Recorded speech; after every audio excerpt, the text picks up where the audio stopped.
Nouveau rebondissement dans l'affaire Pierre Palmade. L'humoriste de 54 ans, qui a été victime d'un AVC il y a quelques jours, devrait échapper à la prison, du moins jusqu'à nouvel ordre. Selon les informations rapportées par nos confrères du Parisien ce lundi 6 mars, la juge d'instruction en charge de l'enquête sur l'accident de la route provoqué par le comédien, survenu le 10 février dernier en Seine-et-Marne, a décidé de lever la détention provisoire de l'humoriste pour raison médicale.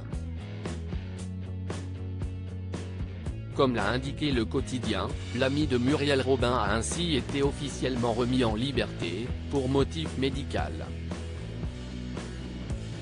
Pour l'heure, Pierre Palmade est toujours placé sous contrôle judiciaire et reste hospitalisé au Plessis-Robinson, Hauts-de-Seine.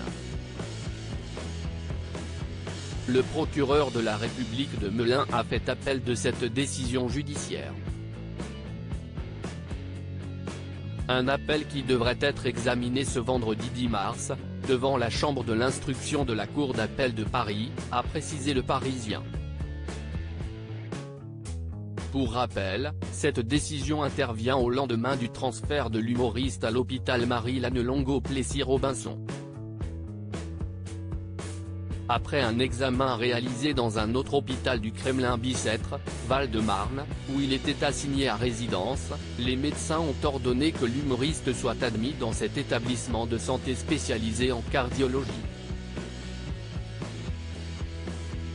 D'après les informations rapportées par BFM TV, l'intéressé aurait rejoint le service de chirurgie cardio-thoracique pour y être opéré. Comme l'ont rappelé nos confrères, l'ancien complice de Michel Larocque ne serait toujours pas éligible à un transfert en prison. Supérieur à Pierre Palmade, Muriel Robin, Michel Larocque, Véronique Sanson. Les femmes de sa vie et sa descente aux enfers racontées par un proche après avoir causé un grave accident de la route, durant lequel il était sous l'emprise de produits stupéfiants. Pierre Palmade est aujourd'hui visé par 3 enquêtes pour homicide involontaire, trafic de drogue et détention d'images à caractère pédopornographique. Pourtant, dans les médias, plusieurs de ses amis ont été scandalisés d'apprendre que l'humoriste continuait à consommer des drogues de synthèse, notamment de la cocaïne. L'un de ses proches s'est confié sur l'addiction de Pierre Palmade, dans les colonnes de Marianne, le 1er mars dernier.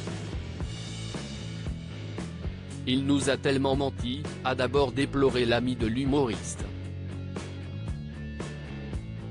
Il s'est surtout menti à lui-même. 100 fois, Pierre a promis qu'il arrêtait la drogue.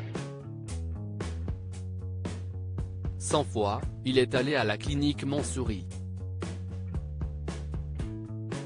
100 fois, il en est parti au bout de 2 jours. Un terrible constat partagé par cette source qui, au fur et à mesure des années, a dû observer, impuissant, la longue descente aux enfers de son ami. Crédit photo, Best Image.